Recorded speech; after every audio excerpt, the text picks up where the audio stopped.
31 ਸਾਲ ਪਹਿਲੇ ਮਾਸ਼ਾਅੱਲਾ ਜੀ ਜ਼ਿਆ ਸ਼ਾਹੀ ਸਾਹਿਬ ਨੇ ਸ਼ੇਖ ਚਟਖਾਰਾ ਦਾ ਓਪਨਿੰਗ ਕੀਤੀ ਸੀ। ਸ਼ਾਹਿਦ ਇਸਤਕਲਾਲ ਸਾਹਿਬ ਮਾਸ਼ਾਅੱਲਾ ਉਹਨਾਂ ਦੇ ਨਾਲ ਸਨ, ਉਹਨਾਂ ਦੇ ਸਾਥੀ ਸਨ, ਉਹਨਾਂ ਦੇ ਨਾਲ ਬਾਜ਼ੂ ਟੂ ਬਾਜ਼ੂ ਕੰਮ ਕੀਤਾ ਖਬਰਾਂ 'ਚ।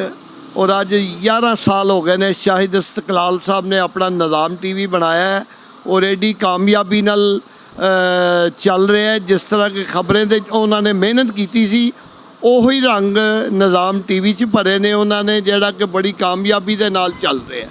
ਔਰ ਮਾਸ਼ਾਅੱਲਾ ਦੁਬਈ 'ਚ ਵੀ ਚੱਲ ਰਿਹਾ ਹੈ, ਕਰਾਚੀ ਵੀ ਚੱਲ ਰਿਹਾ ਔਰ ਪੂਰੇ ਪਾਕਿਸਤਾਨ 'ਚ ਇਸ ਵੇਲੇ ਨਿਜ਼ਾਮ TV ਦਾ ਨਾਂ ਹੈ।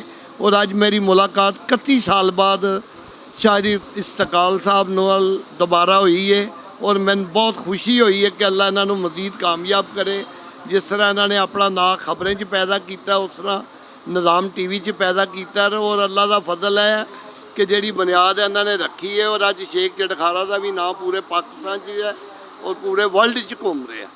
ਔਰ ਮੇਰੀ ਇਹ ਦੁਆ ਹੈ ਕਿ ਅੱਲਾ ਇਹਨਾਂ ਨੂੰ ਮਜ਼ੀਦ ਕਾਮਯਾਬ ਕਰੇ ਔਰ ਉਹਨਾਂ ਦੀ ਅੱਜ 11ਵੀਂ ਸਾਲਗਿਰਾ ਔਰ ਸਾਡੇ ਸ਼ੇਖ ਚਟਖਾਰਾ ਦੀ ਤਰਫੋਂ ਉਹਨਾਂ ਨੂੰ ਬਹੁਤ ਦਿਲੀ ਤੌਰ 'ਤੇ ਮੁਬਾਰਕ ਹੋਵੇ।